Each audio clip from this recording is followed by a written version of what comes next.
seeing you every day at school, so I thought I'd bring a little piece of my home to your home. Today I'm going to make us some French toast using my recipe that I got from online to show you how to make French toast in your house.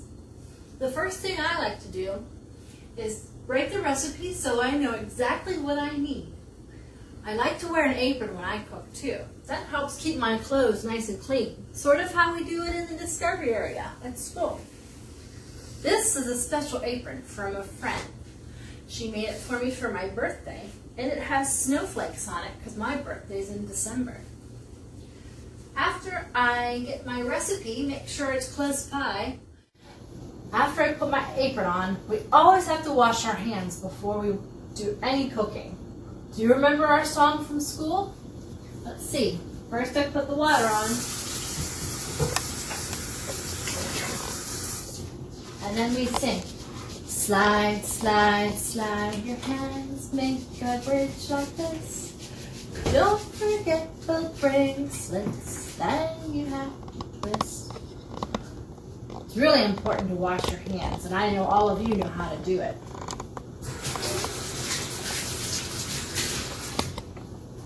Okay, great. The first thing I'm going to do after I wash my hands is look at my recipe. I'm going to get out all the things that I need so that they're available as I use them. First, I need an egg. I keep my eggs in my refrigerator. I have one ready just for today. This is a special container. It's very shallow, and you'll see why we need it to look like that once we get started. We also need an ingredient called vanilla extract. I always buy ours at Giant Eagle when I go shopping for your snacks. We also need cinnamon. Cinnamon has a wonderful scent to it. Make sure you smell yours at home. We need some milk, which I have in my refrigerator also. I like to give my milk a little shake before I use it. And we need some bread. You can use regular bread, whichever kind you like. If you like to eat wheat bread or you like to eat white bread, sometimes I use our cinnamon raisin bread. It makes extra flavor. It's really yummy. So the first thing my instructions say on my recipe is beat the egg. This part is a little bit tricky sometimes because when you crack an egg, it could get part of the shell in your recipe. So I like to put it in a small bowl first. This is the perfect size. I just tap my egg on the side until it cracks, and then I pull it apart. Like that. And then if I see any shells from my egg, I can take them out now, and they won't be in the recipe. To beat the egg, we need a fork. Poke the egg and give it a fast stir.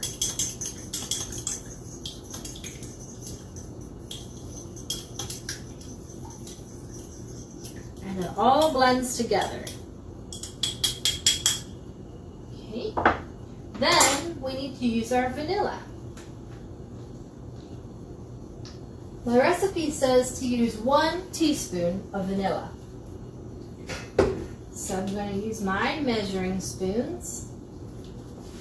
I'm going to put a little in my teaspoon and dump it in my egg.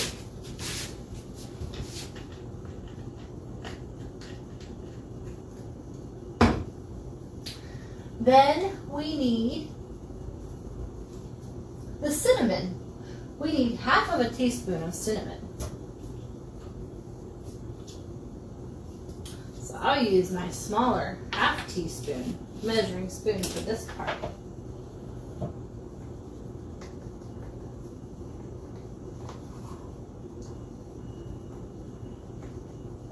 And add that in too.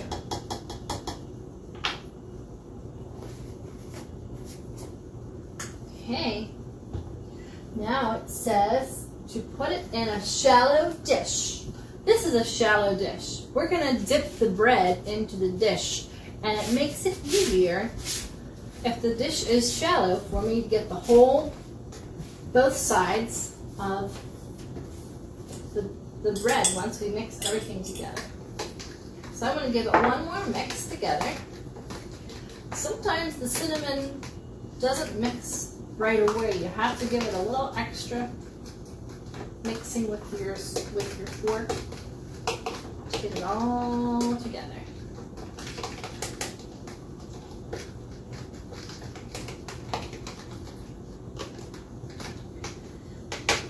Okay. All right, now we dip the bread in the egg mixture. So here's the bread that I'm going to use.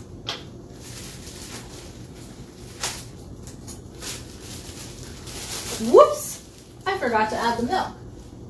Don't forget to stir in the milk. Okay, let's see. Here's my measuring cup. It says I need 1/4 of a cup. Your moms or dads or grandmas or grandpas can help you find 1/4. And then I always put the milk back in to keep it cold after I use it. Okay, now I can add the milk. And then I can mix it together one more time.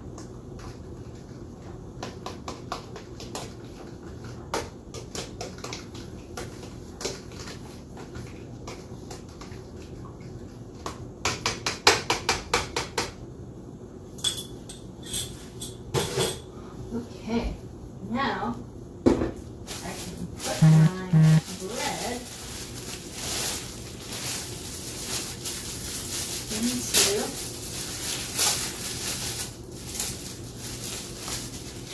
the mixture.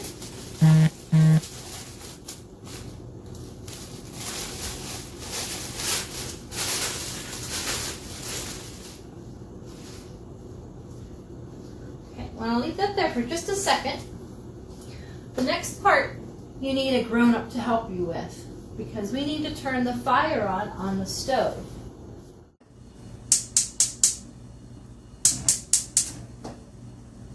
Okay, so I need to turn mine on,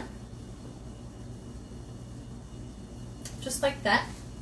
And as I let that warm up on my pan, I'm going to dip my bread in one side, and then I'm going to flip it over to the other side. I'm going to put it right in my pan.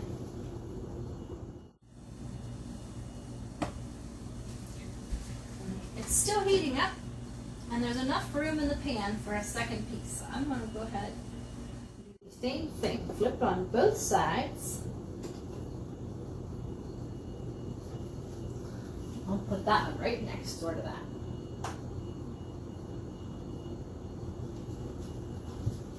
And if you have enough room, you can put another piece or even all 4 of your pieces. Let me see how mine fits here.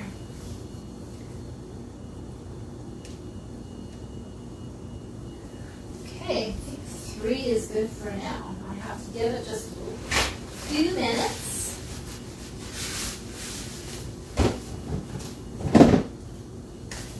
And I have to use a special tool called a spatula. And the spatula is flat, so I can scoop underneath the French toast. Sometimes you have to turn your heat up a little bit higher to make sure it cooks.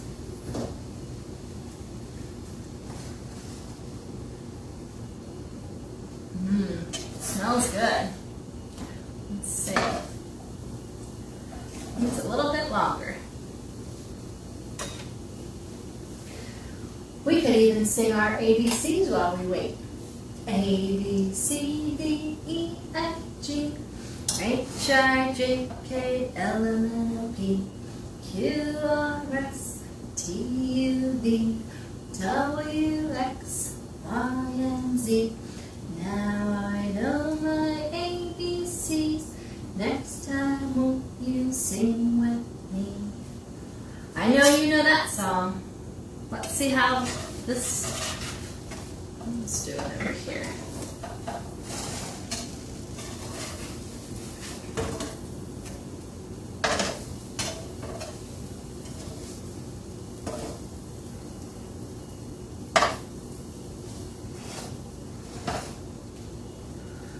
Still taking a little bit of time. Sometimes when I have time, extra time like this, I like to rinse off my bowls that I use.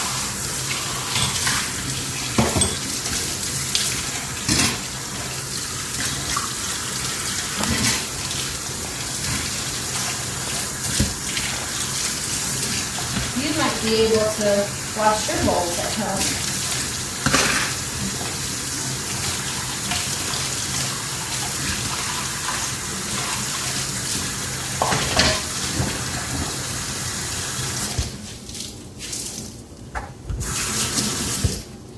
It's a great time to use my apron. I don't even have to get another paper towel. I can just use my apron. Okay, let's see. See how it's turning out. Oh, this is looking good.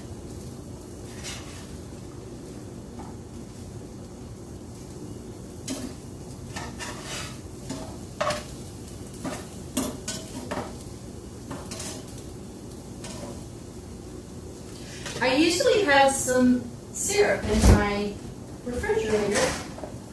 Let's see. I have a little bit of raspberry syrup. And so we'll have to see how that goes. I think I'll just give it a few more seconds. Make sure your knobs, sometimes I bump my knobs and it turns them on. Make sure you make sure they're all turned off. That's how we keep safe in the kitchen. All right, I've got a plate ready to serve my French toast.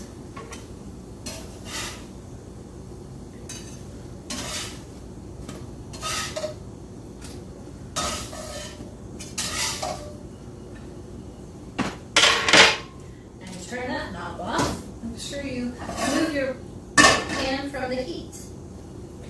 And there's our French toast. I hope you enjoyed making it with me today. You might even have all of these ingredients in your refrigerator and your pantry, so you can make it today too. If you get a chance to make it, please take pictures. I'd love to see you. Hope you're doing well. Bye-bye.